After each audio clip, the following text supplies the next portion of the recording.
They used to do the same thing with these speakers in the past. This was actually the XQ40 driver set into, and yeah, I don't know. A lot of people might know the history behind this as far as if they know what I've done with it.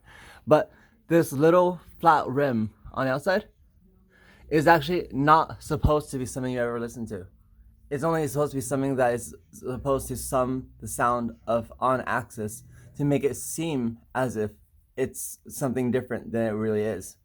Because the way you're actually supposed to listen to KEFs, as you probably know, is off axis from the actual flare. This whole entire outer rim right here is acoustically not active to the listener. Only this little inner flare is. As far as the tweeter and the woofer merging, the sound pretty much ends right there when you listen to them properly off axis. This here doesn't even face you.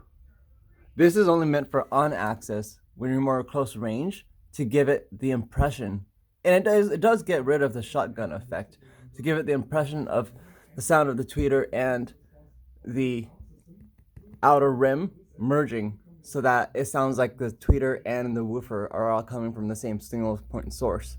But you're really not supposed to listen to KEFs that way anyway. That's like the most unideal way to listen to them. You're always suggested to toe them straight and listen to them from an angle. So that's why in the most recent incarnations, KEF actually got rid of them. They even got rid of them in their center speakers, because the center speakers were actually meant to be listened to on axis, and they didn't have to care about messing with anyone who would be doing any tests and everything like that, because who really cares about the center speaker and any tomfoolery with that. But what's interesting is that when they did make this thing, they actually created this special surround. And this was the first instance of when they started using a flattened surround that allowed for the flare to continue to extend to the outer shadow flare. So this whole entire thing is acoustically active. So the way this whole entire driver performs actually is acoustic all the way around this entire rim right here, due to the fact that they actually flattened this round right here. And then this design ended up becoming, or culminating in, this, which is where this round is completely receded. There is now no actual outer rim at all. It's just a flare. And then the entire baffle now is acoustically active. Like, as in, this thing is now a crescent shape. It's like it has a molded contour, and it is meant to be kind of a horn, essentially, in a sense where it's more efficient this way than it is this way.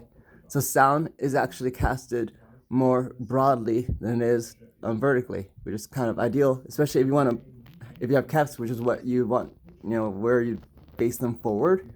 You definitely want them to have the ability to cross over properly and to sum while facing forward at whatever distance and still sound balanced in the center. Whereas if they didn't have very good dispersion, you'd have to kind of toe them inward to get it so that you get the richness of the sound in the center to sum properly. So basically, what's hilarious is that all the on-axis tests that KEFs do are all pretty much them just trollolling the industry, because they're all basically just meant to be used to pass the test where people do, a microphone like this, and then they test like that, and they test like that, and then they post the results. When in use, KEF speakers are never actually listened to that way. They're always listened to this way, off of the actual flare. And that's actually where the single point source comes from. As in, the tweeter, it basically merges with the flare, and the flare ends up casting a single point, interlacing the woofer sound, the low frequencies and the high frequencies, as a single point at you. And as you back up, this whole entire thing kind of sounds like it comes from the whole entire thing, because this right here is a single point, and that is its waveguide. This right here becomes a single point, and that becomes its waveguide. This right here is a single point, and that becomes its waveguide. And this right here becomes a single point, and then this right here becomes its waveguide. It's a whole entire fractal design that actually ended up becoming the blade, the pods of the blade. And what's interesting about it is that they actually ended up admitting it on one of their blogs. So that's kind of what's hilarious about it, is that there's a dude at Budget Audiophile who's so pissed off because they called this freaking like 7 years ago. And then a couple of years ago, suddenly KEF just started like blasting this speaker all across their museums and across their tech. They're actually generations. They are the embodiment of Generation 7 and Generation 8 of their tech museum.